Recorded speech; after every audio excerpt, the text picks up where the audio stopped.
हाँ, तुम्हारे 10 रुपये अभी तुमको एक में थर्ड आए थे ना, तो वो प्राइस तुम्हारा कैंसिल है, तो 2 इनाम बोल के अपना हटा लेना, ठीक है, जब भी कभी आए।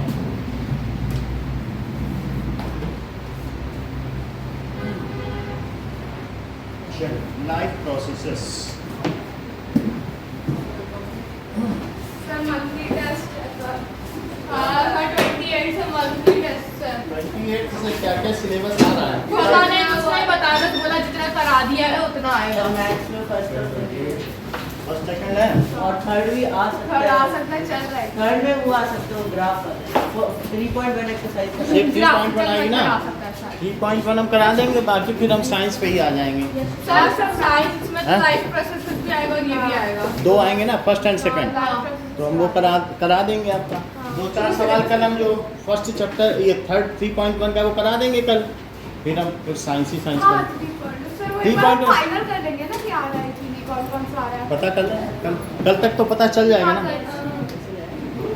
28 को मैथ्स का है। साइंस का ट्यूसडे को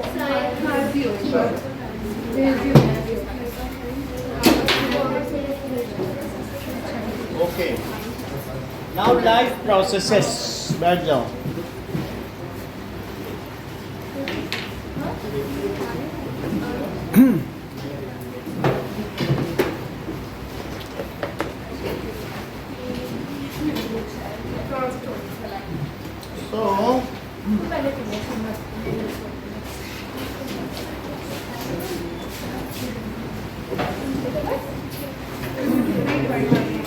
So whatever activities are performed by living organism, जो भी लिविंग ऑर्गेनिज्म करते हैं उसे क्या कहेंगे? Are known as whatever activities are performed by living organism in order to survive. किस लिए? जिंदा रहने के लिए। In order to sustain their life. अब sustain their life. सिर्फ अपनी ही लाइफ नहीं, and pull on their species. उनकी जो प्रजाति है वो भी तो जीवित रहे। ह्यूमन क्या करता है? सिर्फ अपने खाने पीने के लिए तो नहीं करता है, फिर बच्चे होते हैं, फिर उनके भी बच्चे होते हैं, इससे ह्यूमन स्पीसीज सर्वाइव कर रही है कि नहीं? Sustain the life is called life processes. For example, क्या हम न्यूट्रिशन करते हैं?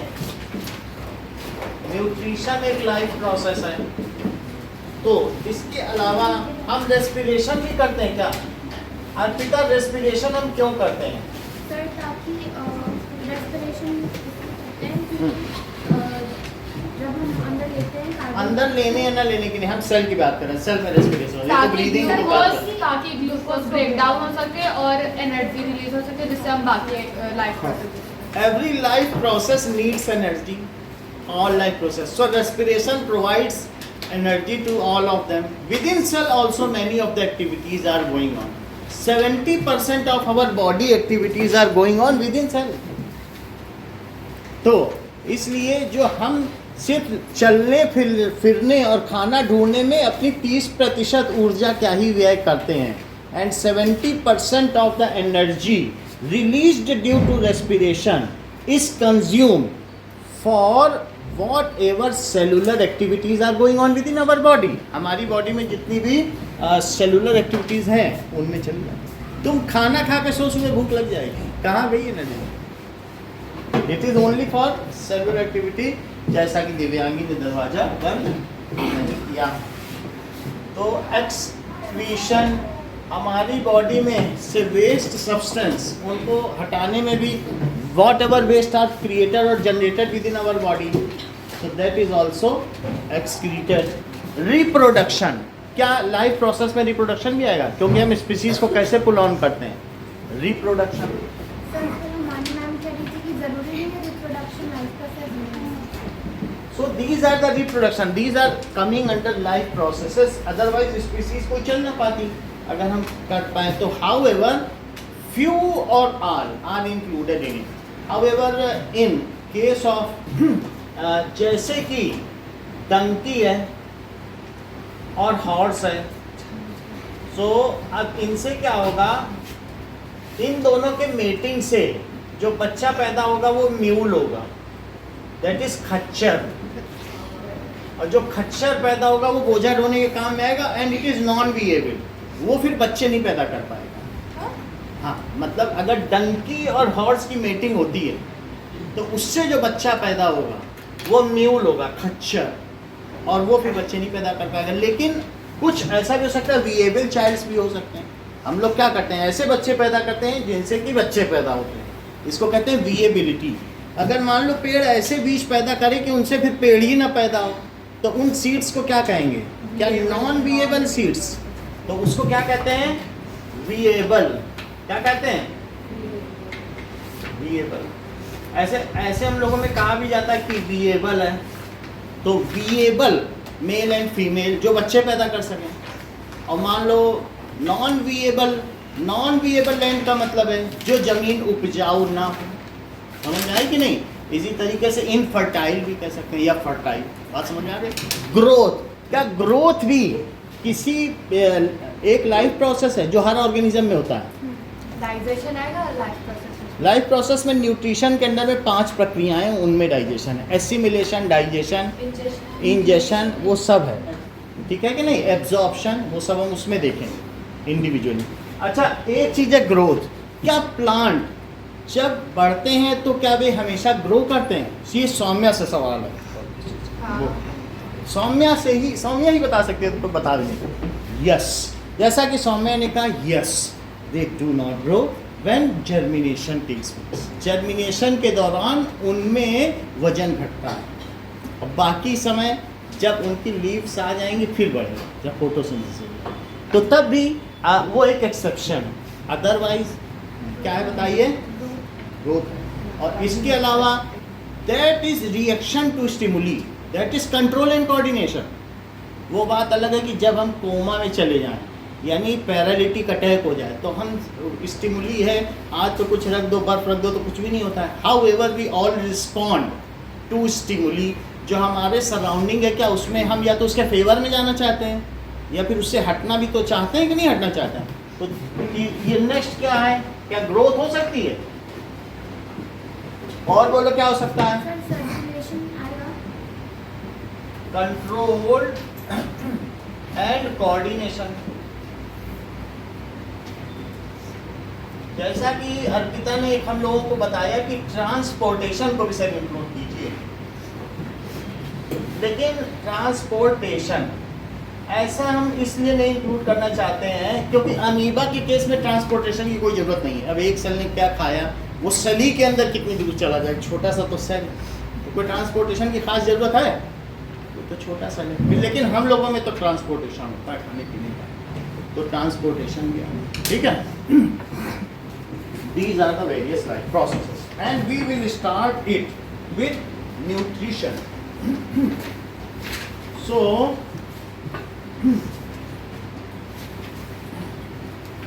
nutrition. So, living organism take nutrients, बाहर से nutrients लेते हैं in order to सर्वाइव. ठीक है. सो लिविंग ऑर्गेनिज्म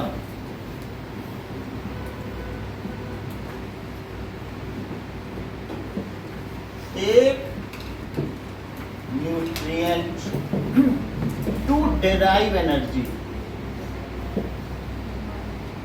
एनर्जी लेने के लिए एंड ग्रोथ के लिए भी वो करते हैं, सिर्फ एनर्जी के लिए नहीं. जैसे सोमालिया के लोग सिर्फ रोटी खाते हैं, उनको प्रोटीन नहीं मिल पाता, इसलिए वहाँ बड़े बड़े वयस्क भी इतने ही छोटे हैं और उनकी बॉडी में एक्टिव रहती है. अगर हम सिर्फ रोटी खाएंगे तो हमारी बॉडी में प्रोटीन नहीं होगा और ये फ्लैश नहीं होगा, पैकिंग मटेरियल. हमारी बॉडी में बोन ही होगी. तो यानी सोमालिया, कांगो, यहाँ के लोग क्या हैं, 3 दिन में क्या करेंगे, कि वो कुछ किसी मवेशी का शोरबा बना के उसका जूस पियेंगे 3 दिन में, वो भी एक बार। मतलब जैसे कोई एक बकरी है तो उसका इतना पोषण पका लिया, सारा परिवार उसका शोरबा, खूब सारा पानी मिला लिया, जूस पी लिया, 3 दिन तक फिर जिंदा रहे। यानी अगर उनसे कह दो कि हम दिन में 3 बार खाना खाते हैं तो कहेंगे हो ही नहीं सकता, इतना खाना कहाँ है दुनिया में कि कोई 3 बार खाए, 3 दिन में 1 बार खाए। अगर तुम उनसे 1 बार खाना दे दो, 3 दिन काम लो, पूरा करेंगे खुश होके, और खाना जितना दोगे वो मना नहीं करेंगे कि देते जाओ खाते जाएंगे। कभी एयरपोर्ट से मेस के आसपास से गुजरे हो?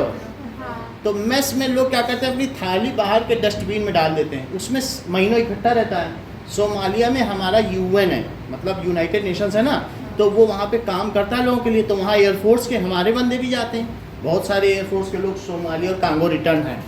तो वहाँ जो जहाँ डस्टबिन में डाली जाती है वहाँ लोग भिड़ते हैं सोमालिया के लोग कि हम पहले खाएंगे, हम पहले। उस डस्टबिन पे लड़ाई। Living organism take nutrients to derive energy and growth. Nutrients include, nutrients में क्या क्या चीजें आती हैं? Carbohydrate, protein, vitamin. हाँ, ठीक है, इंक्लूड कार्बोहाइड्रेट। अच्छा ये बताओ, कार्बोहाइड्रेट से हमें क्या मिलती है?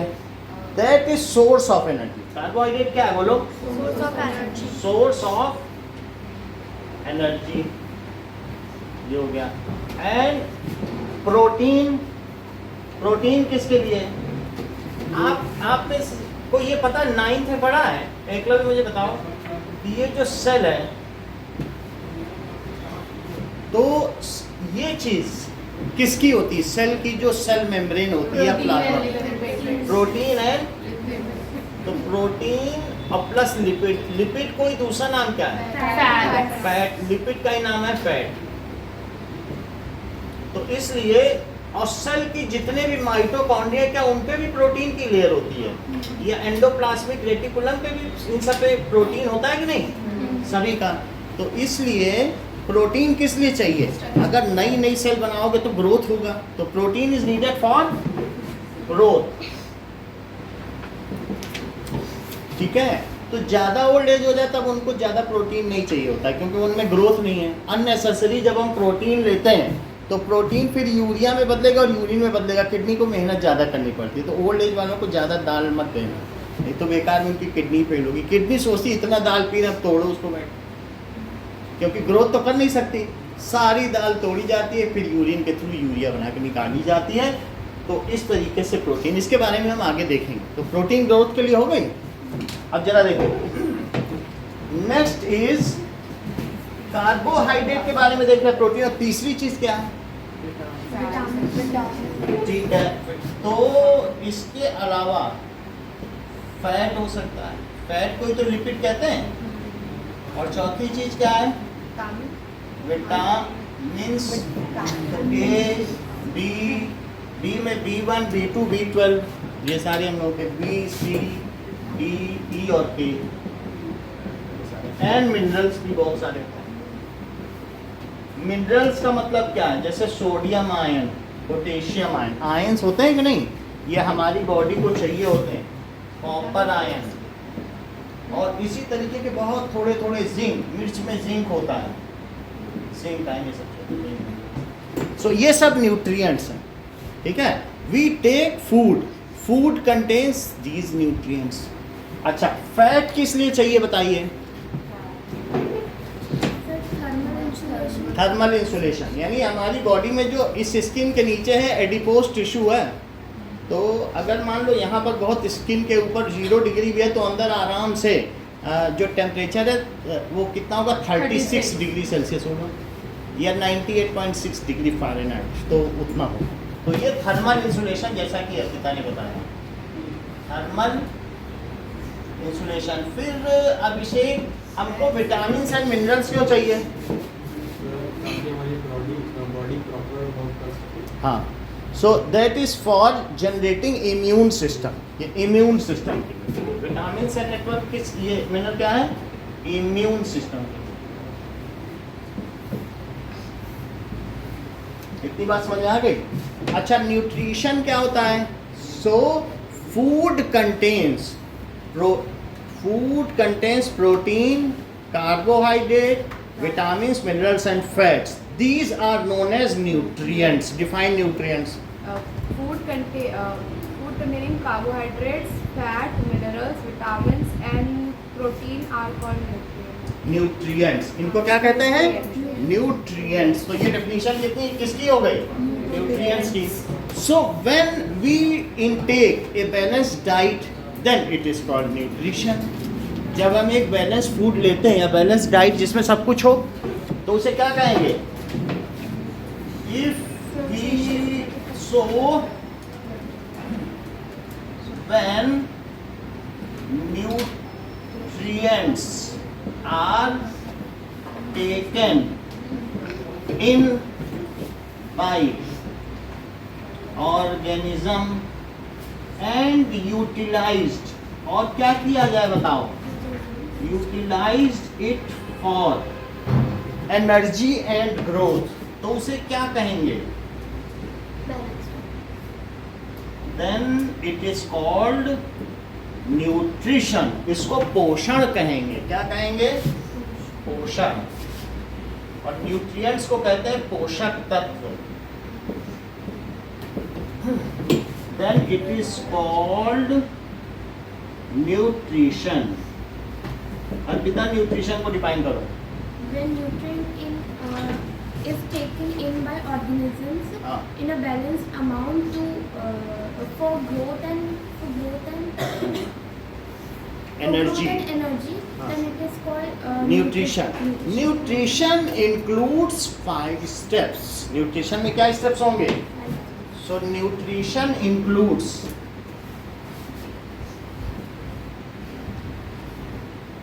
5 steps. सबसे पहले इंजेशन. तो खाने को अंदर लेने को क्या कहेंगे? इंजेशन. जब अंदर खाना ले लिया, फिर उसका डाइजेशन करना पड़ेगा. डाइजेस्ट कर लिया तो प्रॉब्लम क्या करना पड़ेगा? नहीं, एब्जॉर्प्शन पहले देखो, ठीक है. फिर हमारी इंटेस्टाइन में एब्जॉर्प्शन होगा, और वो कौन एब्जॉर्ब करेगा? ब्लड. इंटेस्टाइन से चला जाएगा दूसरी तरफ, वहाँ ब्लड कैपिलरीज होंगी, उसको ले लेंगे, सब जगह बॉडी में ट्रांसपोर्टेशन कर लेंगे. तो पहले एब्जॉर्प्शन, और फिर उसके बाद क्या होगा? एसिमिलेशन का क्या मतलब समझती हो? पूरे बॉडी में बोलो, देखो सौम्य बता नहीं है. एसिमिलेशन क्या है साक्षी? जब वो न्यूट्रिएंट्स हमारे सेल में डाल दिए जाए, ब्लड लेके ना जाए, सेल को दे दे और सेल बोल दे ये अब हमारा पार्ट एंड पार्सल, अब ये मेरी चीज हुई, निकल जाओ यहाँ से. तब एसिमिलेशन समझो. यानी जैसे न्यूट्रिएंट्स हैं तो प्रोटीन हो गया, ये सब हो गया. प्रोटीन छोटे छोटे अमीनो एसिड से मिलके बना है. बात समझिए. तो जब हम कुछ भी चीनी खाएंगे या वो, तो सबको ग्लूकोज में तोड़ दिया जाएगा. आप समझ लीजिए कि जो हम फूड खाते हैं वो कॉम्प्लेक्स सब्सटेंस है, उनको सिंपल कॉम्प्लेक्स में, सिंपल सब्सटेंस में तोड़ेंगे और फिर सेल में दे दिया जाएगा. सेल ने उसको ले लिया, अब सेल उससे चाहे अपना प्लाज्मा मेम्ब्रेन बनाए, चाहे जो बनाए, तो सेल को दे दिया भाई इतना तुम्हारा हिस्सा. तो जो सेल को मिल गया वो एसिमिलेशन. समझ में आ गई बात? और पांचवी चीज क्या है कि सेल कुछ चीज एक्सक्रीट करेगा. कह रहा है कि ब्लड तुम जा रहे हो तो जाते जाते ये मेरा यूरिया भी लेते जा, सब फेंक देना बाहर जहां ले जाना. तो फिफ्थ इज इजेशन. एक्सक्रीशन तो एक अलग सिस्टम है, अभी हम लोग सिर्फ न्यूट्रिशन पढ़ रहे हैं, ठीक है ना. Next is egestion. Now we will see one by one of these.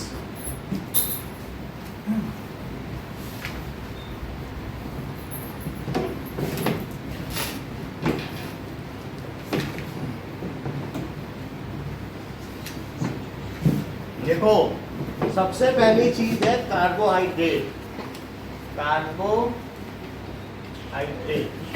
So these are source of energy. ये क्या है? These are prime source of energy it contains carbon, hydrogen and oxygen only. जो carbohydrate है वो हम as a nutrition लेंगे तो उसमें एक होगी मोनो शुगर और एक होगी ऑलिगो शुगर और एक होगी पॉली शुगर। पॉली शुगर तो अगर सैकरीन का मतलब मीठा, सैकरीन, तो इसलिए इसको क्या कहते हैं? Mono saccharide. क्या ग्लूकोज मीठी होती है? और क्या ये सबसे छोटी यूनिट है कार्बोहाइड्रेट की? Mono sugar. इसको तोड़ दो तो मीठापन चला जाएगा, फिर तो CO2 और वाटर बन गया, फिर कहाँ मीठापन रहा? भाई ग्लूकोज मीठी होती है लेकिन इसे तोड़ दो, क्या वही रेस्पिरेशन है? तुमने ग्लूकोज खाया, पानी पिया, सांस ली और उससे टूट गई, और टूट के क्या CO2 बनी और क्या बनी? बोलो फिर से समझो, अभी बता रहे हैं, समझो। मोनोसैकेराइड का मतलब है जो सिंगल हो, स्मॉलेस्ट यूनिट और मीठी भी हो। तो सबसे छोटी शुगर कौन सी है? इससे छोटा कोई मॉलिक्यूल नहीं है जो मीठा। समझ? हाँ, कभी खाया नहीं ग्लूकोज? वो ग्लूकॉन डी नहीं पिया है?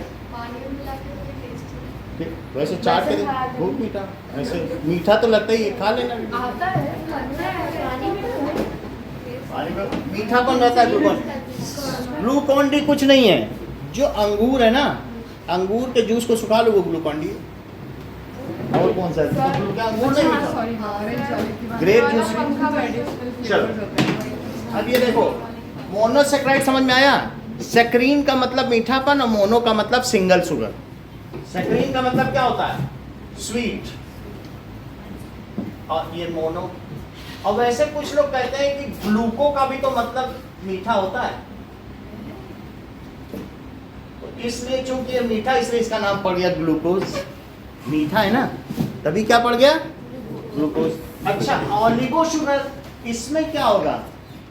यानी ये मोनो शुगर है, इसकी कुछ यूनिटें मिल जाएं तो क्या होगा? डाइसैकेराइड। ऑलिगो ना लिखना चाहो तो डाइसैकेराइड लिखो।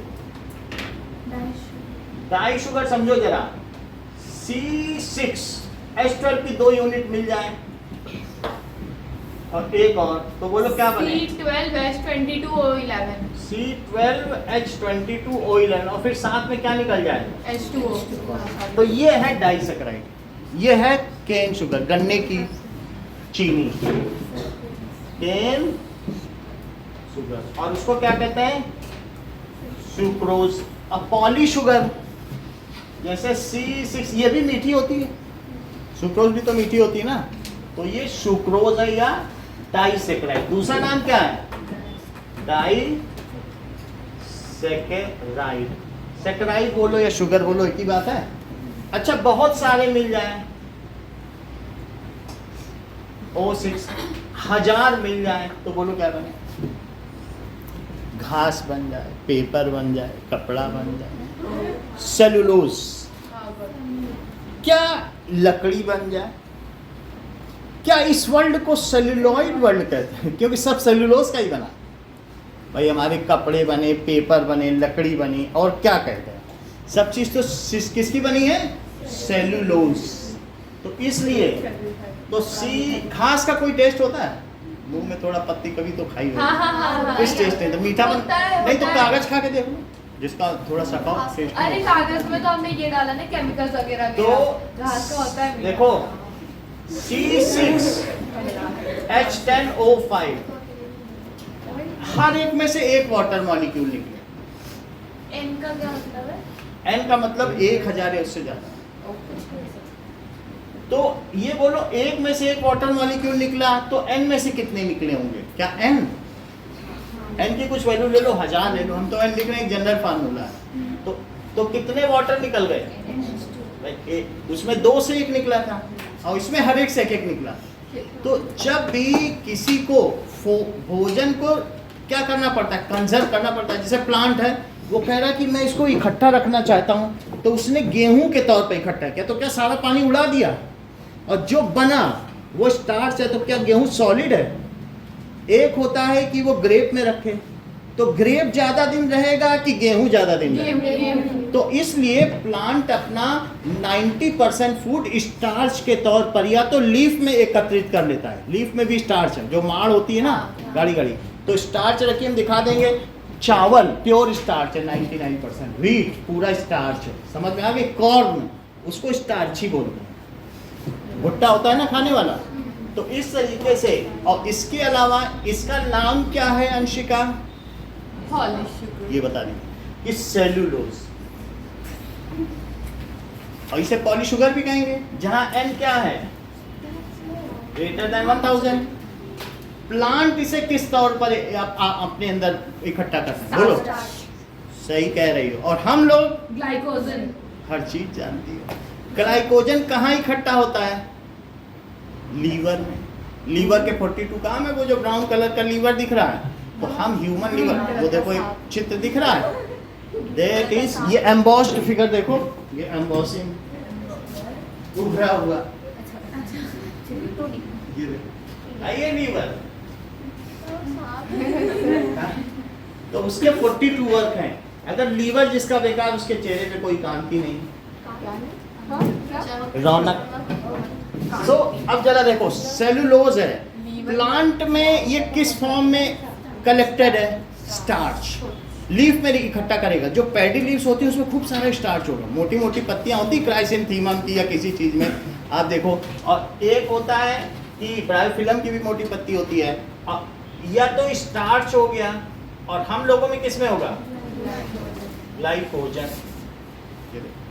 अगर तुमने मान लीजिए गेहूं की रोटी खाई, तो तुम्हें ग्लूकोज बनानी पड़ेगी कि नहीं, गेहूं की रोटी ग्लूकोज नहीं बनाओगी तो सेल कहेगी हमको स्टार्च दे रहे हो, हम स्टार्च का क्या करें, हमको ग्लूकोज बना के दो, तो आपको प्यास ज़्यादा लगेगी। चावल खाओगे तो भी प्यास लगेगी, क्योंकि वो भी तो स्टार्च है। तो कभी भी अगर आपने पॉलीशुगर खा ली है, क्या खाई बताइए, देखो सी, तो क्या खाओगे पॉलीशुगर में, C6H10O5 यही है। तो क्या आपको N वाटर में पीना पड़ेगा, क्योंकि जो पानी उड़ा दिया गया प्लांट ने, तो जब इन दोनों को पियोगे तभी तो ये बनेगा N ग्लूकोज। ये पानी तो उड़ गया, अब अलग से पियो चावल खाने के बाद, तो जब वो पियोगे तो क्या बन जाएगा बताओ, क्या N ग्लूकोज बन जाएंगे, बोलो। तो इसलिए कभी भी चावल खाना या गेहूं खाना तो पानी अवश्य पीना, और 4.5 घंटे बाद दौड़ना, क्योंकि इसके ग्लूकोज में बनने में 4.5 घंटे का समय लगता है। वो डाइजेशन का प्रोसेस है कि पॉलीशुगर से मोनोशुगर बनने में कितना समय लगेगा, 4.5 घंटे। चीनी खाना तो आधे घंटे बाद दौड़ना। ये देखो C12 और H22, और कितना पानी पीना, इतना पीना कि 2 पे 1 का। उसमें तो जितने हैं मोनोशुगर के, पॉलीशुगर है कि नहीं, तो जितने मॉलिक्यूल उतना पानी पीना पड़ेगा। इसमें ज़्यादा प्यास लगती है चावल खाने पे, चीनी में थोड़ी कम लगेगी। तो इसको खा लेना, तो फिर क्या होगा, क्या टूट जाएगा, यहाँ से लौटना है, उसमें वहाँ से लौटना था, अल्टीमेटली ग्लूकोज बनना ना। तो अब उसको पानी दे दो तो क्या बन जाएगा। ये प्रोसेस कितनी देर में होता है, और ये कितनी देर में। और ग्लूकॉन डी पीना, तो ये जान में जान डाल दे पीते ही, ग्लूकॉन डी ये जान में जान डाल दे पीते, तुरंत दौड़ लेना, क्योंकि वो तो ग्लूकोज ही है। तो C6, तो जो ग्रेप्स वगैरह वो जूस पियो, दौड़ो। वो दौड़ते हुए धावकों को देता है जूस, एक सर्विंग, आइए जूस पीजिए, होता है कि नहीं। ग्रेप्स वगैरह ग्लूकोज, मतलब ग्रेप जो ग्लूकोज है या फ्रक्टोज, किसी भी फ्रूट की शुगर ग्लूकोज, किसी फ्रूट से निकाली उसका भी वही फार्मूला, तब उसे फ्रक्टोज कहना। अंगूर से निकाली तो ग्लूकोज कहना, फार्मूला यही है। इसे ग्लूकोज भी बोल सकते हो, और दूसरा क्या कह सकते हो, फ्रक्टोज, और किसी की भी है तो भी वही काम करेगी। बुरी बात समझ में आ गई, वही फार्मूला है। फिर से समझो, मान लीजिए ये चीज है, केन शुगर में भी क्या होता है, गन्ने में क्या हो रहा होता है मालूम है, कि वो ग्लूकोज को अच्छा ही बताओ, फोटोसिंथेसिस के दौरान क्या बनता है, क्या ग्लूकोज। लेकिन प्लांट ज़्यादा अननेसेसरी वाटर इकट्ठा नहीं रखना चाहते, क्योंकि ज़्यादा वाटर रहेगा तो बैक्टीरिया ज़्यादा अटैक करेंगे, और वो सारा ग्लूकोज पी जाएंगे, तो वो वाटर को उड़ा देता है, और उड़ा देने के बाद वो क्या बना देता है, चीनी पे बैक्टीरिया का अटैक नहीं होता। इवन शुगर कैंडी है, शुगर एक प्रिजर्वेटिव भी है। किसी भी चीज़ को अगर आपको बहुत अच्छे तरीके से करना है, चाशनी में रख दो उस चीज़ को, वो चीज़ जल्दी खराब नहीं होती। शुगर प्रिजर्वेटिव है ना, ये कैंडी में फ्रूट कैंडी। तो इस तरीके से प्लांट भी यही युक्ति अपनाते हैं, वो पानी उड़ा देते हैं और किस में बदल देते हैं, ऐसा गन्ना करता है। तो क्या उसने गन्ने की चीनी बना दी, डाई शुगर बना दी। अब फिर हमने उसको क्या कर दिया, क्या क्रिस्टलाइज कर लिया, वो चीनी है। लेकिन चीनी फाटने के बाद अगर तुम पानी पी लो तो क्या तुम लौट भी सकते हो प्रीवियस रिएक्शन? ये रिवर्सिबल केमिकल रिएक्शन। जैसे प्लांट ने पानी उड़ा दिया और क्या बनाया बताओ, इसको इकट्ठा कर लिया, तुम इसको खाओ और पानी अलग से पी लो, क्योंकि इसके साथ ये मिलेगा तभी तो ये बनेगा। ऐसा तो नहीं कर सकते हो कि ये है इससे ये बन जाए, जब तक उसे H2O नहीं दोगे तो 2 फार्मूले बन जाएंगे क्या? तो तुम चीनी खाते हो तो साथ में क्या पीते हो, या पानी में मिला के सभी लोग चीनी पीते हैं, अकेले तो ऐसा कोई नहीं पीता है ना। तो वो इसलिए पीते हैं कि उससे क्या बन जाए, ग्लूकोज, और फिर ग्लूकोज सेल को मिल जाएगी और सेल उसे तोड़ के क्या CO2 और वाटर बना लेगा। बोलो बात समझ में आ गई? प्लांट्स में मोनोशुगर है, मतलब फ्रूट्स में मोनोशुगर है और सभी लीव्स में मोनोशुगर है। लेकिन अगर उसे प्लांट जो है 5% ही एनर्जी खर्च करता है, बाकी सब इकट्ठा करता है। वो किसके लिए इकट्ठा करता है, क्या हिट्रोट्रोप्स के लिए? हम सब हिट्रोट्रोप्स ही तो हैं, हम लोग उसे खा लेते हैं चोरी करके, भाई हमें दो, इकट्ठा किए हो तो कोई मालदार आदमी तो ले लेंगे कि नहीं। तो प्लांट में फोटोसिंथेसिस होती है, ग्लूकोज बनता है, जो बिल्कुल तैयार एनर्जी है वो ग्लूकोज है, जैसे फ्रूट्स में होती है। जो स्टोर्ड एनर्जी है वो डाइसैकेराइड होगी या फिर पॉलीसैकेराइड होगी। पूरा जो जाइलम फ्लोएम है सब पूरा सेलुलॉइड है, लकड़ी भी हो जाती है, जैसा नहीं होता ये सब, ये सेलुलॉइड वर्ड है। और या फिर गेहूं, चावल, मक्का, कॉर्न, वो सब स्टार्च है। So that we eat and these are the prime source of energy. As we eat तो profusely we add water in it. क्यों हम ज़्यादा पानी डालते हैं किसी चीज़ में? So that जिससे कि वो फिर से किस में बदल जाए। इसमें बहुत पानी निकाला गया है, हर मॉलिक्यूल में एक पानी निकाला गया। इसमें 2 मॉलिक्यूल में एक पानी निकाला गया, 2 मॉलिक्यूल से एक निकला, और इसमें हर एक पे एक निकला है कि नहीं।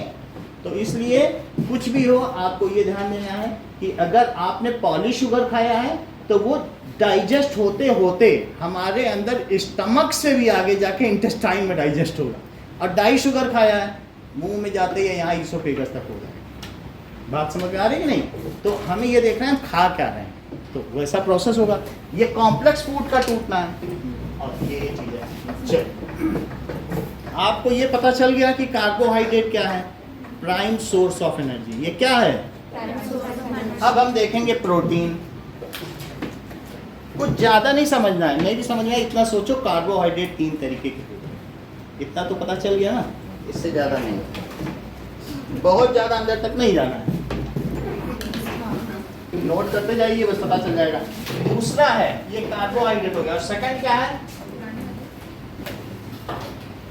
देखिए protein. So when more than 100 amino acids combine they form protein. अब देखो when, बात ना करें, 100 amino acids combine they form, क्या करते हैं, प्रोटीन। प्रोटीन क्या करते हैं, helps in our growth. Protein क्या करते हैं, protein helps in our growth and are of 3 types. ये 3 तरीके के होते हैं, एंड आर ऑफ 3 टाइप्स। पहला क्या है, फंक्शनल प्रोटीन, और दूसरा क्या है, एंजाइमल प्रोटीन, और तीसरा क्या है, हार्मोनल प्रोटीन। हमारी बॉडी में जितना भी काम है वो प्रोटीन ही करता है, समझ में आएगी? बॉडी में जो छोटे मोटे जितने भी काम हो रहे हैं वो सब क्या काम है, फंक्शनल प्रोटीन। फंक्शनल प्रोटीन हमारी बॉडी को, फंक्शनल ना लिखो तो स्ट्रक्चरल लिखो। इसको क्या लिखोगे? क्या स्ट्रक्चर, क्या सेल का स्ट्रक्चर कौन दे रहा है बताओ? प्रोटीन। उसके ऊपर क्या चीज है? प्रोटीन ही तो है। अच्छा ये बताओ, प्लांट में ये चीज है और ये उसकी क्या है? ये प्लाज्मा मेम्ब्रेन, और उसके ऊपर क्या ये बनाया है? क्या ये सेल वॉल है? सेल वॉल किसकी बनी है प्लांट में? तो ये है सेलुलोज की। क्या यही है वो कार्बोहाइड्रेट? और ये किसकी बनी है? Protein plus lipid. बोलो बात समझ में आ गई? और फिर उसके अंदर डीएनए, वो न्यूक्लिक एसिड है, वो अलग चीज हो गई। तो हमने यहाँ क्या बताया? तो प्लांट को किसने स्ट्रक्चर दिया? तो जो उसे स्ट्रक्चर देता है उसे स्ट्रक्चरल प्रोटीन कहते हैं। माइटोकॉन्ड्रिया, जिसपे सेल है, सेल मेम्ब्रेन होगी तो स्ट्रक्चर होगा कि नहीं? अच्छा, वो स्ट्रक्चरल प्रोटीन समझ में आ गई, क्योंकि हम सभी का स्ट्रक्चर किसकी वजह से? Structural protein. अब देखो एंजाइमल प्रोटीन। जब तुमने खाना खाया तो लाइपेज, अमाइलेज से लेकर यहाँ से यहाँ तक कितने सारे एंजाइम हैं। दैट एंजाइम्स का क्या मतलब होता है? It is biochemical catalyst. Catalyst समझते हो? उत्प्रेरक, जो तुमको मोटिवेट कर दे। बोले अभी तुम पर्चा लिखो, अभी 5 रुपए का इनाम देते हैं। हम तुमसे ये नहीं कह रहे कि जिले का टॉप कर जाओ तो तुम्हें बाइक मिलेगी, नहीं तो तुम कहोगे कहाँ हम टॉप करेंगे, कहाँ हम थोड़ा थोड़ा करके उठाएं। I will move to your goal by alternate pathway. सीधा नहीं दिखाऊंगा कि माउंटेन है वहां चलो, हम तुमको ऐसे पाथ से लेके चलेंगे कि तुम्हारे लिए वो आसान हो जाएगा, पता भी नहीं चलेगा। कैटलिस्ट्स आर दो substance which provides alternate pathway for any chemical reaction, easier path. समझ में आया? तो अगर हमने कभी कभी ऐसा भी करते हैं, हींग खा लेते हैं, हिंगोली खा लेते हैं, हाजमोला खा लेते हैं खाने के, तो कैटलिस्ट है वो, क्या हमारे खाने को डाइजेस्ट कर देगा। तो इसी तरीके से एंजाइमल प्रोटीन कौन सा होता है? Catalytic protein, amylase, pepsin, trypsin, वो सब हम देखेंगे। लाइपेज, जो भी हमारे डाइजेस्टिव सिस्टम में, हमारी बॉडी में जो केमिकल रिएक्शंस हो रही हैं, उनको कौन एग्जीक्यूट कर रहा है? Enzymal protein. These are biochemical catalyst. तो लिखो इस चीज को, एंजाइमल प्रोटीन क्या होते हैं? Bio chemical catalyst which makes any reaction to occur fast। वो क्या कर देते हैं? फास्टन कर देते हैं कि नहीं? which fasten, किस चीज को फास्टन करते हैं? जब तुमने, अब तुमने प्लांट का खाया, मान लीजिए प्लांट खाया, प्लांट प्रोटीन, तो प्लांट का प्रोटीन खाया, तो प्लांट में जो जो चीज थी, क्या वही सब चीजें तुम्हारी बॉडी में सेल को पहुंचा दी जाएंगी? नहीं, क्योंकि तुम प्लांट थोड़ी हो कि खड़े होके यहाँ पर फैला रहे हो, तुमको वो सब तोड़ना पड़ेगा और उसको मॉडिफाई करके एनिमल प्रोटीन में बदलना पड़ेगा। प्लांट प्रोटीन तुम्हारे काम का नहीं है। समझ में आई बात? तो अब यहाँ पर बात देखिए कि ये देखो, ऊपर काटा देना।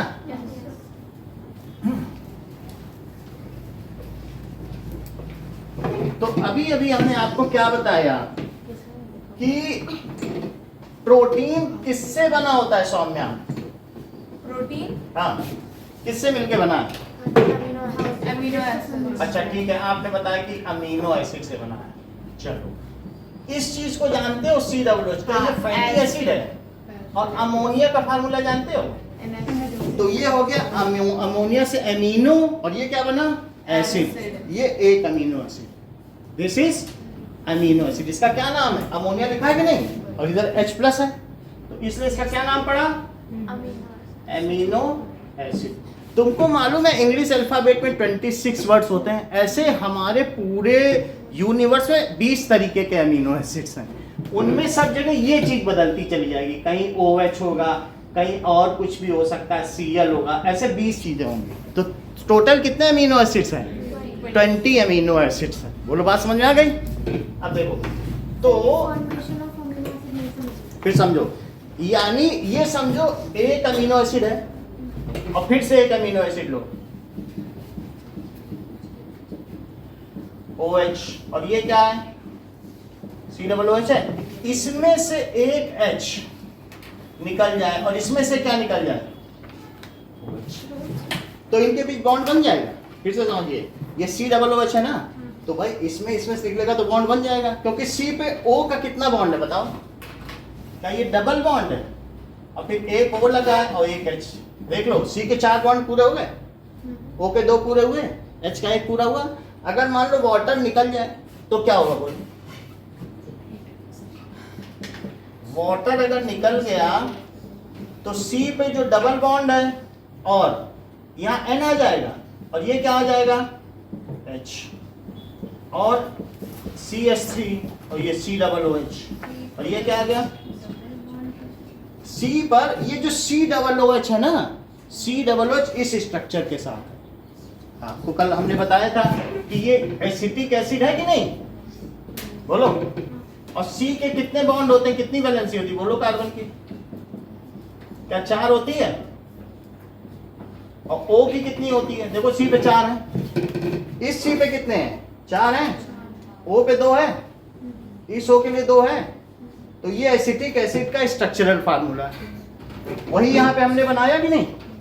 सीरल उससे कंपेयर करो, COOH का ही फार्मूला बनाया।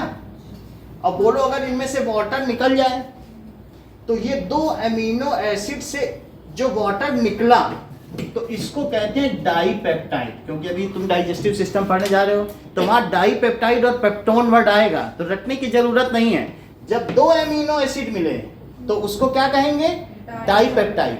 हम प्रोटीन खाएंगे, ऐसे 100 की झालर हो तब प्रोटीन होगा, 2-4 में नहीं बनते प्रोटीन। यानी हमारी बॉडी में फंक्शनल प्रोटीन है ना, कुछ काम करना हो तो 2-4 आदमी मिलके क्या महल खड़ा कर देंगे?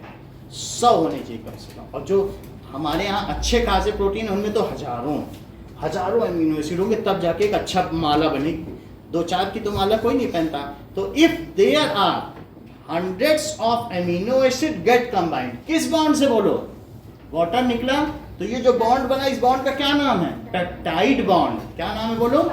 जो इनके और इनके बीच जो बॉन्ड बना है इसका क्या नाम है? और 2 अमीनो एसिड मिल जाएं तो उसे क्या कहेंगे? डाइपेप्टाइड। जब तुम प्रोटीन खाते हो तो उसे तोड़ दिया जाता है, और ऐसा उतना तोड़ दिया जाए कि 2 ही अमीनो एसिड बचे तो कह दो प्रोटीन डाइपेप्टाइड में तोड़ दिया गया है। अभी उसे अमीनो एसिड में टूटना है। तुमने खाया क्या था? दाल खाई थी, उसमें क्या 1-2 होंगे कि बहुत सारे ऐसे होंगे बोलो? बहुत सारे होंगे, और NH2 भी होगा, और इसके आगे भी और बहुत कुछ होने वाला। बात समझ में आई कि नहीं? ये तो मैंने एक बनाया। अब इस साइड पे कौन जुड़ेगा बताओ? फिर से यही रख दो, फिर से निकलेगा, देख लो। तो क्या होगा बोलो? OH, और यहाँ पे क्या होगा? और यहाँ तो क्या फिर से OH और H निकल सकता है? और फिर से बॉन्ड, तो ऐसे पूरी झालर बन जाएगी कि नहीं बन जाएगी? वहां फिर से क्या रख दो? यही चीज रख दो, तो एक लंबी लिंक हो जाएगी। तो अगर मान लो आपको मैं कहूं कि प्रोटीन का दूसरा नाम बताओ, तो सृष्टि क्या बता दिया? पॉलीपेप्टाइड। भाई उन्होंने बता दिया, बोला ये पेप्टाइड लिंक है, तो उससे क्या बना? पॉलीपेप्टाइड। और 2 से कुछ ज्यादा हो, 2 से 10 के बीच हो तो पेप्टोन बोला, और 100 से ज्यादा हो जाए तो पॉलीपेप्टाइड। तो जब कहोगे व्हेन वी ईट प्रोटीन, दाल खाई, तो हमारे स्टमक में और इंटेस्टाइन में क्या होता होगा? Polypeptide breaks into peptones. 10 तक टूटेगा पहले, और 10 भी किस में टूट जाएगा? 2 में। डाइपेप्टाइड 2 रह जाए तो क्या होगा? अभी प्रक्रिया पूरी नहीं हुई, उसको अमीनो तक जाना पड़ेगा, क्योंकि सेल क्या कहता है? हमको अमीनो दो, हमारा काम तोड़ना नहीं, हमको पूरा दो। फिर हम उसको सिंथेसिस करके एनिमल प्रोटीन बनाएंगे। एनिमल प्रोटीन में 20 तरीके के होते हैं, कुछ उसमें से प्लांट यूज करते हैं, सारे प्लांट नहीं यूज करते हैं, हम लोग कुछ खास तरीके के अमीनो एसिड यूज करते हैं। तो एनिमल में अलग तरीके के अमीनो एसिड, अभी हमने बता दें यहाँ क्लोरीन रहेगा, ये चीज सिर्फ बदलेगी। तो एनिमल, हमें एनिमल प्रोटीन बनाना, हमारे अंदर हार्मोनल भी होगा ना, हमारे अंदर जेंडर भी है। अभी मान लो किसी में हार्मोनल डिसबैलेंस हो तो वो ट्रांसजेंडर बन जाए, तो क्या समाज स्वीकार करेगा? नौकरी तक तो देता नहीं है हमारे यहाँ समाज। तो हार्मोनल, हमारे अंदर लड़के को लड़का बनाना और लड़की को लड़की बनाना, इस चीज को कौन डिसाइड करता है? Hormonal protein. लड़का है तो मैस्कुलिनिटी चाहिए, लड़की है तो टेंडरनेस चाहिए, ये सब कौन डिसाइड करेगा?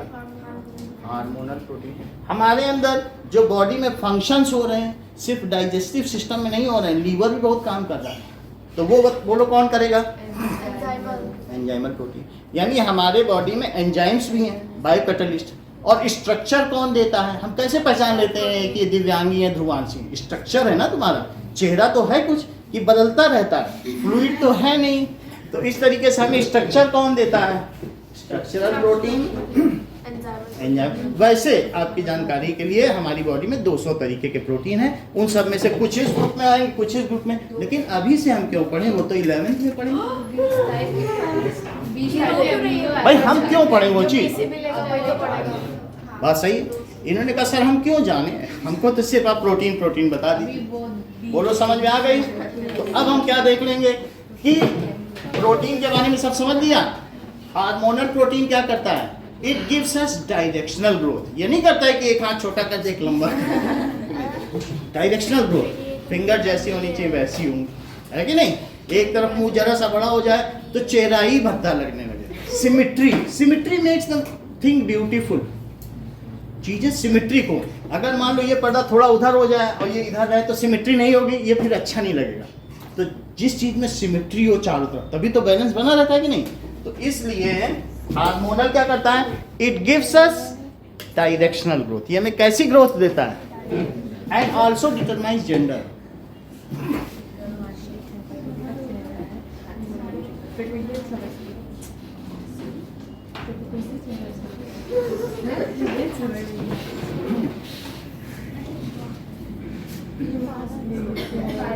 चलो अब आगे की बात करें, थोड़ा थोड़ा समझ में आ गया ना? तो बोलो इतनी तुम मुझे बात बता दो कि जो प्रोटीन है वो किससे मिलके बना है? इतना ही सिर्फ जान, इतना ही, और कुछ नहीं जानना। मतलब अब आपके मन में ये तो रहेगा कि नहीं, जब मैं कहूंगा कि डाइपेप्टाइड, तो ये तो पता रहेगा कि 2 अमीनो एसिड, इतना तो जान लोगे। जब मैं पेप्टोन बोलूंगा तो 2 से 10 तक तो जान ही लोगे ना। और जब मैं पॉलीपेप्टाइड बोलूंगा तो वो 100 से ज्यादा की मात्रा है, इतना ही समझना है। बोलो पेप्टाइड बॉन्ड, ये इस बॉन्ड को क्या कहेंगे जो CN के बीच है? Peptide bond. बात ना करो, ये पेप्टाइड बॉन्ड, इसे लिख लो। और ऐसी चेन को क्या कह देंगे? Polypeptide chain. इतनी बात होगी। अब आगे की बात देखिए। सर वो फास्टन के आगे क्यों? तो विच फास्टन, ये बायोकेमिकल रिएक्शन, जो हमारी बॉडी में रिएक्शंस होते हैं उनको क्या कहते हैं? बायो। इतनी बात समझ में आ गई? चल अब देखो,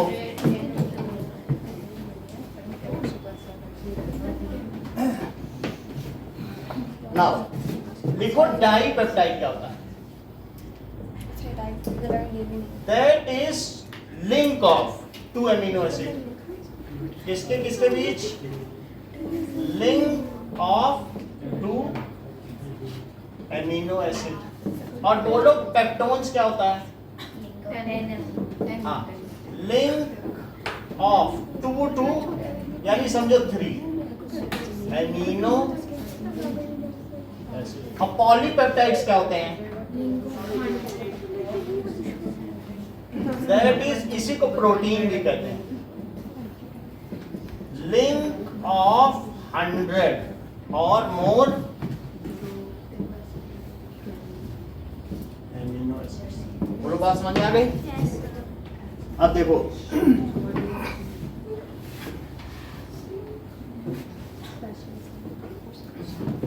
ये चीज देखो, कभी आपको ये बात बताई गई है कि C3H7, ये तो बताई गई होगी कि CH3COOH विनेगर है, और COOH, क्या किसी ने कभी आपको बताया कि अमूल बटर है? आपने बताया था। अच्छी बात है। तो ये देखो, सब C पे 4 हैं, C बढ़ता चला जाएगा और कुछ नहीं है, और बाकी COOH रहेगा। ये जो 4 की चेन हो गई ना, तो मीथेन, इथेन, प्रोपेन, ब्यूटेन, 4 हो गए ना कार्बन। तो क्या होता है? मेथ, एथ, प्रोप, ब्यूट, 4 का हुआ कि नहीं carbon? So number of carbon 1 2 3, तो ये 4 है। अच्छा, इसको एसिटिक एसिड कहते हैं, क्या कहते हैं? और चूंकि H भी है, 2 कार्बन है, तो इसका दूसरा नाम होगा एथेनोइक एसिड। क्या नाम होगा बोलो? तो एथेनोइक एसिड। तो फिर दिव्यांगी मुझे बताओ इसका क्या नाम हुआ? अमूल बटर का, जो रेंसिड बटर, कड़वा बटर, रेंसिडिटी हो गई ना, वरना CHO होता तो मीठा बटर होता, वो ऑक्सीडाइज हो गया। हमने बताया था CHO होने से मीठा बटर, और COOH बन गया तो कड़वा बटर। तो नाम बताओ इसका? Butanoic acid. ये ओइक एसिड, और ये जो सिंगल सिंगल बॉन्ड इनको एन कहते हैं। फिर से समझो, जैसे अगर मैं सिर्फ इतना लिखता, देखो ऐसे लिख देता, ये मुझे इसका नाम बताओ, क्या ये ब्यूट है? 4 कार्बन, बोलो। अब क्या इनमें सब में सिंगल बॉन्ड है, तो क्या इसे ब्यूटेन कह दें? अगर कभी इसके बीच डबल बॉन्ड बन जाए ना तो ब्यूटइन कह देना। हाँ, और डबल बॉन्ड मतलब ये 2H हट जाए और कहते हैं चलो हम लोग अब 4 की तो वैलेंसी होगी, तो क्या कह दोगे? ब्यूटइन। और ट्रिपल बॉन्ड बन जाए, बोले हम भी हटते हैं, चलो ट्रिपल बना, तो ब्यूटाइन, ब्यूटेन, ब्यूटीन, ब्यूटाइन। समझ में आया? क्योंकि हम लोगों ने 9th में मॉलिक्यूलर फार्मूले लिखे थे ब्यूटेन, ब्यूटीन के, तो अब हमें इन सबसे ज्यादा मतलब नहीं, तो ब्यूट और एन का मतलब समझ में आ गया। सिंगल बॉन्ड को एन बोलोगे कि नहीं? अच्छा, और साथ में ये जो COOH लगा है, इसको क्या बोलोगे? Oic acid. क्या बोलोगे? Oic acid. Oic acid. तो इसलिए जब हम तुमसे कहें फैट्स क्या हैं, तो इसको कहोगे it is the higher fatty acids. ज्यादा कार्बन हो जाए, जितने ज्यादा कार्बन उतना गाढ़ा घी। तो कभी पूछा जाए कि फैट क्या, अब हम फैट पढ़ने जा रहे हैं क्योंकि डाइजेस्टिव सिस्टम समझना है ना, तो फैट क्या है बताइए? These are higher fatty acids. जरा देखो कि अब हम लोग फैट समझते हैं, क्योंकि फैट भी तो टूटेगा ना, किसी न किसी चीज में टूटेगा। तो फैट्स क्या होते हैं? जरा देखो, दीज आर, ये preserve food in our body. अच्छा ये बताओ, जैसे तुम भूकंप में अंशिका दबी रहेगी 15 दिन, मान लो दबी रहेगी, अब तुम्हारे अंदर तो खैर उतना फैट नहीं है, मान लो कोई मोटा आदमी दबा रह जाए, तो सबसे पहले उसका कार्बोहाइड्रेट जाए, खत्म हो जाएगी पूरी बॉडी में। फिर बताओ उसके बाद क्या होगा? आहाना, तुरंत बताओ, उन्होंने बताया। फिर अब ग्लाइकोजन का क्या होगा? वो इकट्ठा कर करके रखे लीवर में, सब कार्बोहाइड्रेट खत्म हो गया, ग्लूकोज, उसको कहेगा लीवर से निकालो सारा ग्लाइकोजन, यहाँ मरे जा रहे हैं, इमरजेंसी के लिए तो रखोगे, ग्लाइकोजन भी खत्म हो जाएगा। फिर उसकी चर्बी पिघलना शुरू होगी, फैट। पहले ग्लूकोज गया, फिर क्या गया? ग्लाइकोजन, सारी लीवर का ग्लाइकोजन चला गया, फिर उसकी वो धीरे धीरे दुबला हो जाएगा, तो अब सारा फैट भी पिघल जाएगा, उससे भी एनर्जी मिलेगी। उसके बाद प्रोटीन का नंबर आएगा, धीरे धीरे उसका क्या है, फ्लैश भी खत्म होने लगेगा, और इतना खत्म होने के बाद फिर वो मर जाएगा, 15 दिन तक चला। तो these are preserve food in our body. तो हमारी बॉडी में डिके होने के लिए क्या क्या चीजें बताइए? ग्लूकोज, फिर ग्लाइकोजन है, दोनों कार्बोहाइड्रेट। फिर बोलो क्या होगा? फैट और देन प्रोटीन। ये कब होगा? Utilise if we are buried in earthquake. अगर अर्थ के केक में हम लोग buried, so these are preserved food in our body. So it is order of decomposition. Order of decomposition during emergency.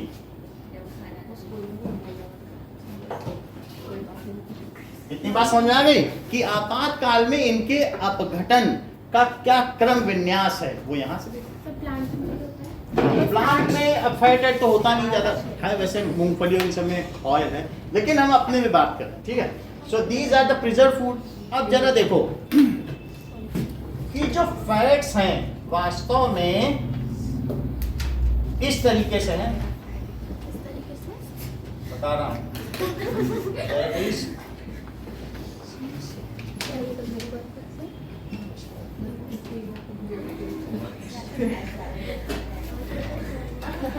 सबके फॉर्मूले इतने अजीब से ये सब ऐसे ही है, फर्जी वाला। अब देखो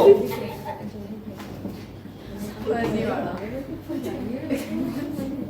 सर ये क्यों करा वो अभी आप देख लो बस। ये 35 आ रहा है सर, इसको पढ़ेंगे तो चक्कर आ जाएगा। आपको तो कुछ पढ़ना नहीं है। सर ये कब था 9th में यार? ये देखिए, ये है फैट। ये क्या चीज है? अच्छा, ये जो फैट है ये हमारी बॉडी में कैसे टूटेगा? यहाँ से टूट जाएगा, समझो। OH जब हम पानी पिएंगे तो क्या फैट टूट जाएगा? तो OH और यहाँ H, और ये टूट गया, OH और H। देखो फिर से समझो, यहाँ से ये टूट गया, ये COO है ना। COO का मतलब समझते हो कि C पे कैसा बॉन्ड हो, O और फिर एक O और फिर ये, समझ में आ गया कि नहीं? ये यही चीज है जो उधर वाली COO। फिर से समझ अभी आ जाएगा। देखो समझ में आया है लोगों को, इसीलिए समझाना है। अब ये देखो, जब ये है फैट, इसका क्या नाम है? अगर हमारी बॉडी में फैट गया तो वो दो चीजों में टूटेगा। किसमें किसमें टूटेगा? फैट इज, ये देखो,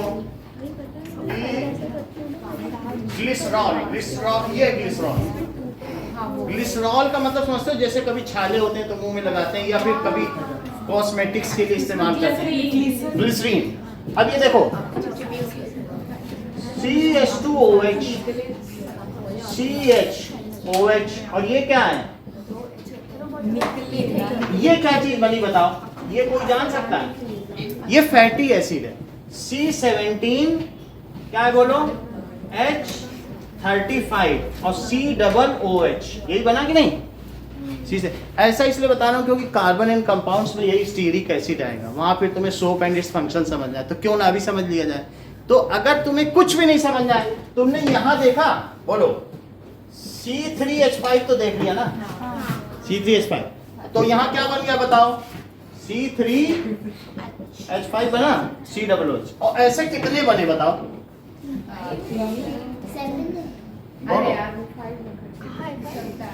ये यहां से टूट गया ना सारे, ये फैट टूटा, तो ये क्या बना बोलो? Fatty acid. क्या बन गया?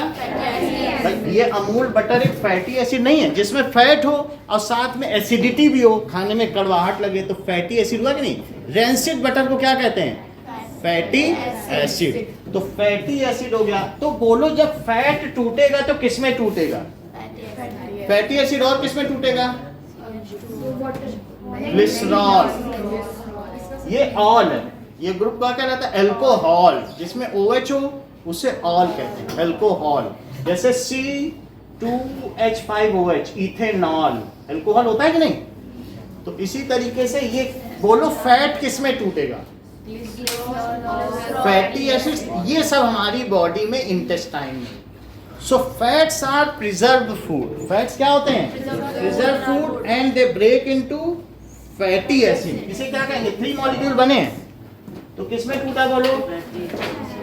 फैटी एसिड और ग्लिसरॉल। यानी वास्तव में इन तीनों को मिला दिया जाए तो यही बन जाए, और वाटर निकाल दिया जाए, और फिर से तोड़ के वाटर डाल दो तो फिर यही बन जाएगा। तो जो फैट है पानी पीने के बाद वो पिघल जाता है, और किसमें टूट जाता है बताओ? Glycerol and fatty acid. ठीक है ना? अब जरा देखो, कुछ चीजें हटा दें और मैं आपको अब बता दूं कि आपको कितना जानना, क्योंकि ये भी बहुत जरूरी है।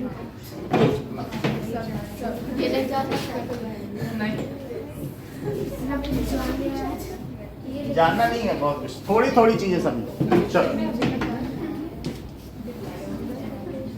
Carbohydrate these are prime source of energy, prime carbohydrates, source of energy। ठीक है? It may be mono sugar, di sugar और poly sugar. Mono sugar, di sugar और पॉली शुगर। अब जरा देखो, when we take starch, then हमने starch लिया, खाने में गेहूं लोगे, चावल लोगे, चीनी तो नहीं खाते रहोगे, डायबिटीज हो जाए, खाओगे तो गेहूं ना। सो स्टार्च क्या है बोलो? CnG6 और O5 to the power n breaks किसमें टूटेगा? सबसे पहले ये डाइसैकेराइड में टूटेगा, डाई शुगर में, सीधे वो मोनो शुगर में नहीं टूटेगा, ठीक है। ब्रेक्स इन स्टमक, सबसे पहले खाना स्टमक में जाता है, फिर इंटेस्टाइन में जाता है, स्टमक में जाएगा, फिर इंटेस्टाइन में जाएगा, तो अल्टीमेटली स्टमक किसमें टूटेगा? इन डाई शुगर में, और डाई शुगर ही डाइसैकेराइड है, ठीक है। Then it finally breaks into mono sugar, then it finally intestine में ऐसा होगा, ब्रेक्स इनटू मोनो शुगर। अच्छा, biocatalyst responsible for it, कौन कौन सी चीजें इसके लिए रिस्पॉन्सिबल है? यहां से जब लेते हो तो बोलो अमाइलेज, सेलिवरी अमाइलेज है, तो अमाइलेज उसे तोड़ेगा, कौन तोड़ता है? अमाइलेज। और फिर अंत में कौन तोड़ेगा? देखो, सो अमाइलेज एंड दैट इज, हाँ टेम्परेचर इंक्रीज होगा तो चलो। जब आप किसी खाने को खाओगे तो क्या आपके मुंह से सलाइवा निकलेगा? तो उस एमाइलेज का क्या नाम होगा? सैलिवरी अमाइलेज, वो उसे तोड़ देगा। और एक और चीज है, क्या आपको मालूम है कि आपके पैंक्रियास में भी बहुत सारे एंजाइम, ये देखो, ये स्टमक है, और स्टमक के पीछे ये क्या है? पैंक्रियास। ये हमारी बॉडी में ऐसा ग्लैंड है जिसमें से बहुत सारी चीजें निकलती हैं, जैसे अमाइलेज। बोलो अमाइलेज क्या करता है? पॉली शुगर को मोनो शुगर में तोड़ता है कि नहीं? ऊपर लिखा है। किसमें तोड़ता है? स्टार्च को ग्लूकोज में तोड़ता है। अच्छा, जब तुमने खाना खाया तो सलाइवा से जो अमाइलेज निकला उसे क्या कहोगे? Salivary amylase. वो भी थोड़ा थोड़ा तोड़ देगा, लेकिन खाना बहुत देर तो मुंह में नहीं रहेगा। तो सलाइवरी अमाइलेज क्या करेगा बोलो? स्टार्च को किसमें तोड़ेगा? या तो डाई शुगर में तोड़ देगा, और नहीं तो मोनो शुगर थोड़ा बहुत तोड़ पाए। तो ज्यादा चबाओगे तो वहीं पे बहुत सारा मोनो शुगर टूट जाए।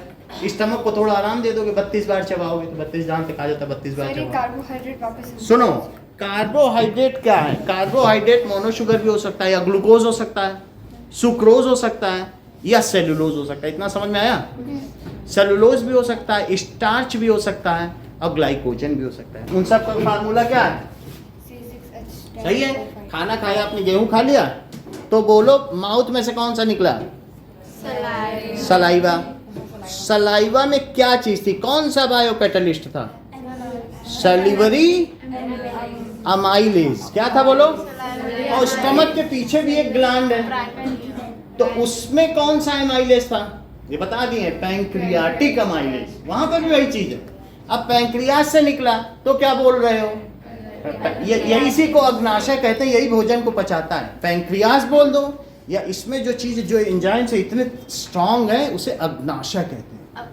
अग्नाशय, ये पैंक्रियास है। पैंक्रियास क्या करता है बोलो? डाइजेस्टिव जूसेस सेक्रीट करता है कि खाना पच जाए। तो ये एक क्या चीज निकालता है? Pancreatic amylase. क्या उसका भी वही काम है? तो या तो सैलिवरी अमाइलेज तोड़ देगा स्टार्च को, और नहीं तो बच गया कहीं, फिर भी बच गया तो कौन तोड़ देगा फाइनली? पैंक्रियाटिक अमाइलेज, क्योंकि पैंक्रियास से भी वही चीज निकल रही है। तो अब हम एक लाइन लिख लें, क्या लिखे बताओ? Salivary amylase and pancreatic amylase breaks complex sugar into simple sugar. वो किस में तोड़ देते हैं बताओ? सही है कि नहीं? पैंक्रियाटिक अमाइलेज ये क्या काम करेंगे बोलो? ब्रेक्स बोलो, सेंटेंस पूरा करो। Complex sugar into simple sugar. Simple sugar का क्या फार्मूला है प्रवीण? C6H12O6। सही है। अच्छा अब आगे की बात देखो।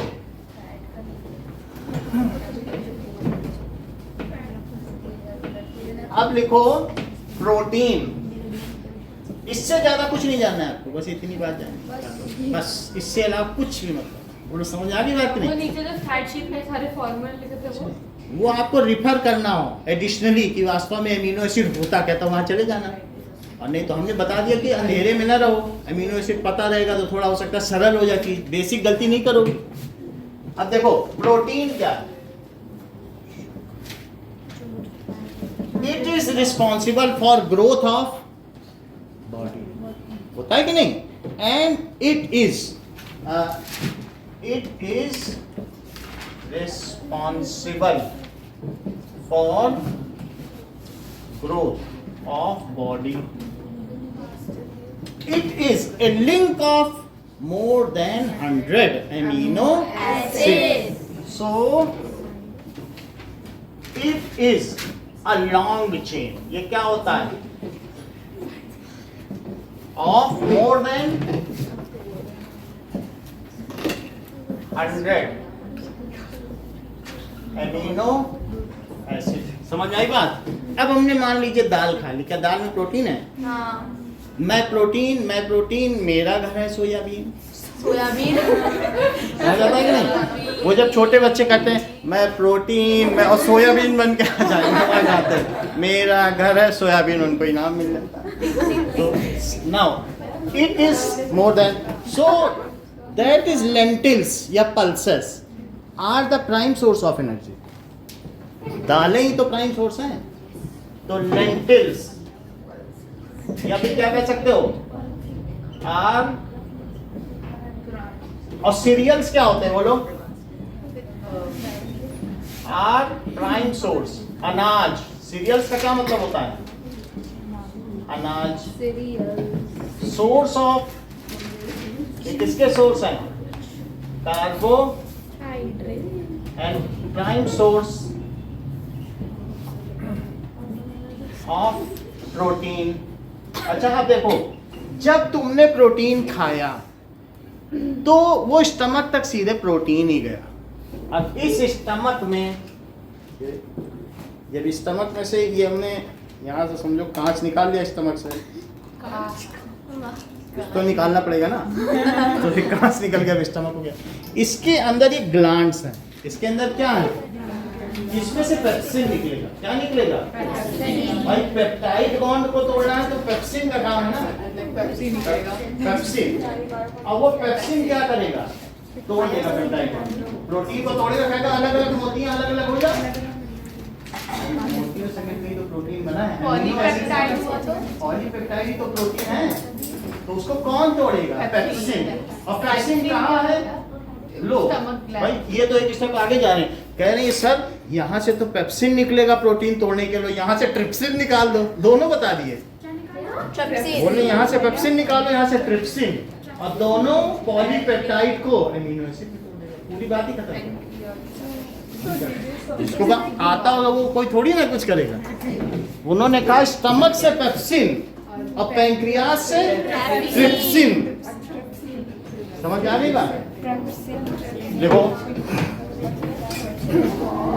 सो दैट इज पेप्सिन, लिखो रिलीज्ड बाय, किससे रिलीज होता है? स्टमक। एंड ट्रिप्सिन कहां से रिलीज होता है?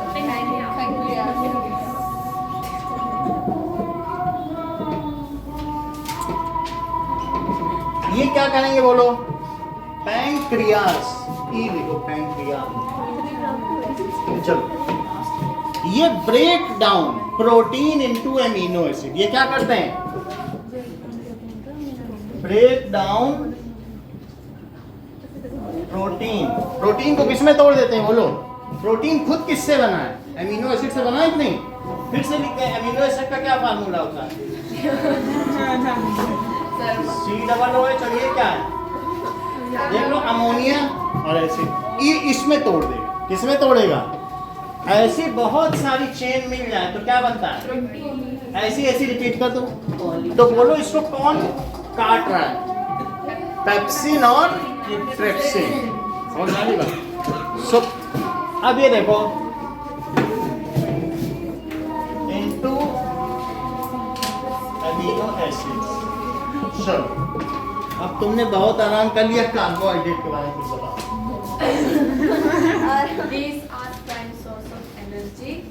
Its parts are disugar, monosugar, disugar, polysugar, and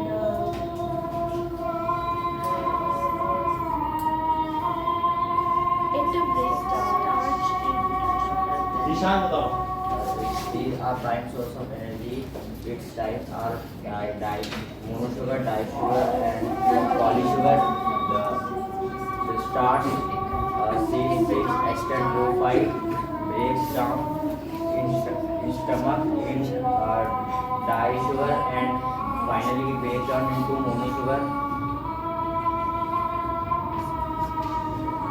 कौन इसे तोड़ते हैं उनका नाम And बताओ। the salivary Amylase and pancreatic amylase breaks complex substance complex sugar into simpler sugar, and where it is found and it is in cereals like maize, wheat, rice। इन सब में पाया जाता है कि नहीं? Lentil क्या होता है? हाँ? बोलो बोलो पूछो ना। सर मैं बोल रही थी lentils। लेंटिल्स का मतलब है जो दानेदार चीजें हों। तो लेंटिल्स का मतलब है जितनी भी दालें हैं तो क्या उनकी जड़ों में नीचे छोटे छोटे किस तरीके से लेग्यूम्स होंगे? तो उनके रूट्स में ऐसे ऐसे लेग्यूम्स होते हैं जो उनमें प्रोटीन को उसको क्या करते हैं? फिक्स करते हैं। तो उस नाइट्रोसोमोनास को हम अभी आगे देखेंगे। आप एक पेज आगे हैं लेंटिल्स, तो अभी हम उसको नहीं देखेंगे, ठीक है। अब आप मुझे बता दीजिए प्रोटीन के बारे में। It is prime source of energy. अच्छी बात, आप बोलो अभी। हाँ बहुत धीरे बोलो। It is responsible for बहुत अच्छी बात है। सर मैं अभी आप।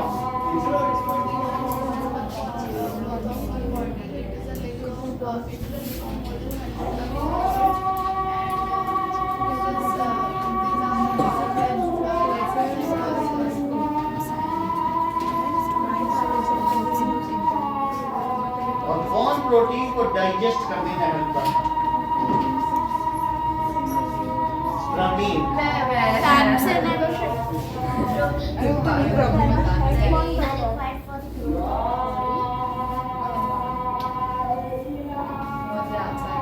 बोलो सुन।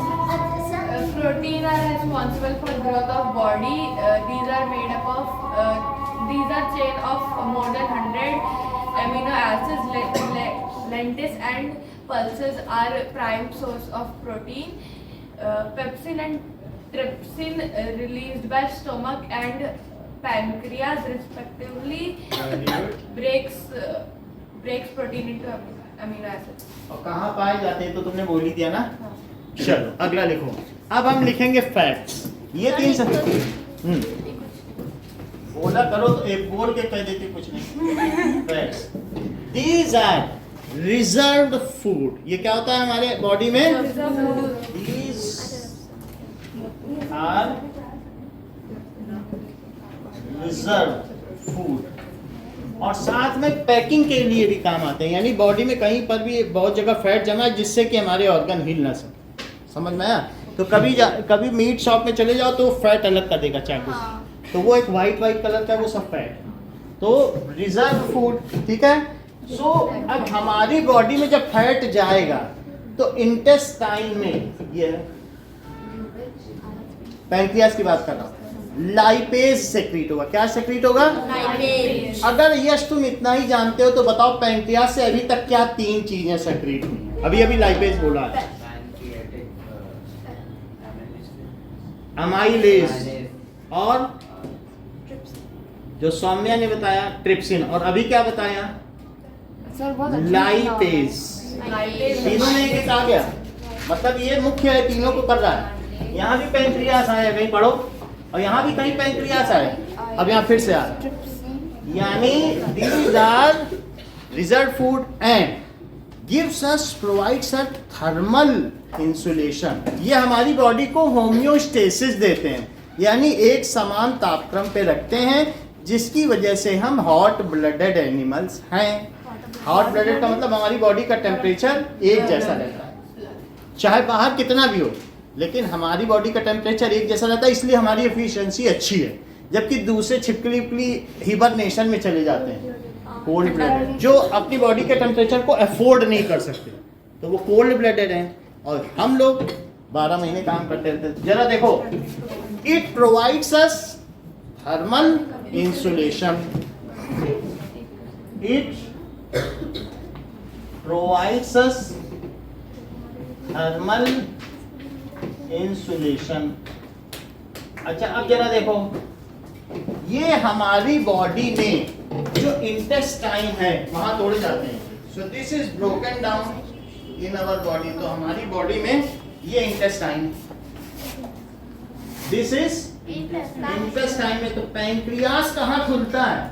क्या स्टमक में खुलता है कि इंटेस्टाइन में? इंटेस्टाइन में खुलेगा। स्टमक के अपने जूसेस हैं, वो कहता है तुम हमारे में मत खुलो, इंटेस्टाइन में अपना काम करो, हमारे अपना काम करने दो। तो इस इंटेस्टाइन में क्या होगा बोलो? थर्मल इंसुलेशन होता है। तो अब lipase released by pancreas breaks down the fat into glycerol. किसमें तोड़ेगा?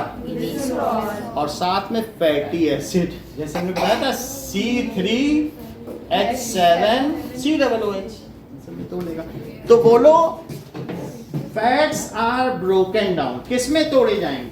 दो चीजें बताई थी, glycerol and fatty acids. Amino acid कहाँ से आया? अमीनो एसिड इसमें नहीं, हमने बताया ना fatty acids. Fatty acids Amul butter है, रेंजिक, यही बताया था कि नहीं? कल भी यही पढ़ रहे थे। तो ये इसका क्या नाम है बताओ? Fatty acid. दूसरा क्या बनाएगा? ग्लिसरॉल। इन दोनों से मिलकर ही तो फैट बना है। ये जुड़ जाए तो फैट है, और फैट टूट जाए। सर ऐसे फॉर्मूला पूछते हैं क्या? कुछ नहीं पूछते, आप इतना समझिए ना। लेकिन आप अंधेरे में मत रहो कि रटना ही है। रटने से जब कार्बन एंड कंपाउंड तो पढ़ना ही है, बच नहीं पाओगे। तो हमने थोड़ा सा पहले से बता दिया आपको। अब पढ़ना कुछ नहीं पड़ेगा। अभी आप आयो, आप सोचो कि 20 दिन में ही कितनी केमिस्ट्री सीख गए हो, वरना क्या तुम केमिकल रिएक्शन 9 से आए थे तो बना पाते थे? सब आ जाता है अपने आप, धीरे धीरे तो आ ही रहा है कि नहीं? अपने क्लास में सबसे अच्छे रिएक्शंस बना रहे होगे आप लोग, नहीं बना रहे होगे? अब जरा देखो, तो अब बोलो, क्या बोलोगे? लाइपेज रिलीज्ड बाय, किसके द्वारा रिलीज हुआ? ब्रेक डाउन फैट इनटू पूरी बात लिखो, लिखो लाइपेज रिलीज्ड बाय, किसके द्वारा रिलीज हुआ? Pancreas breaks down. देखो क्या है, ठीक है? इसको तोड़ देगा फैट, किसमें तोड़ देगा बोलो? इनटू फैटी एसिड्स एंड, इतनी बात समझ में आ गई? अब जरा देखो,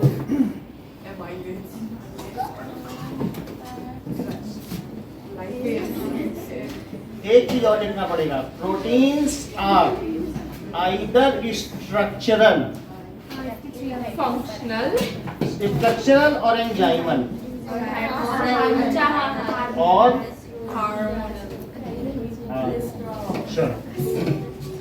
फैट के बारे में बताओ।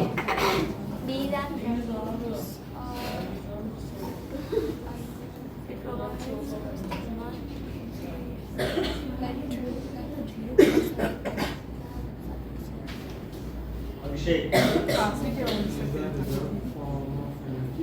They provide us thermal insulation and glycosides released by pancreas broke down them into fatty acids and xylose and glycerol, ठीक है? तो ग्लाई वर्ड उसमें भी आ रहा है, इसका मतलब है कि वो भी मीठा होता होगा। चलो अब पर्ची का खेल होगा।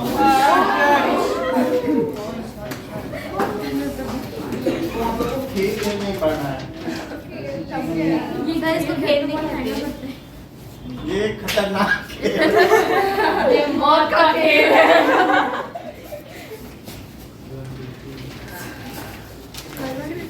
यही 3 लिखने हैं। पहले इतना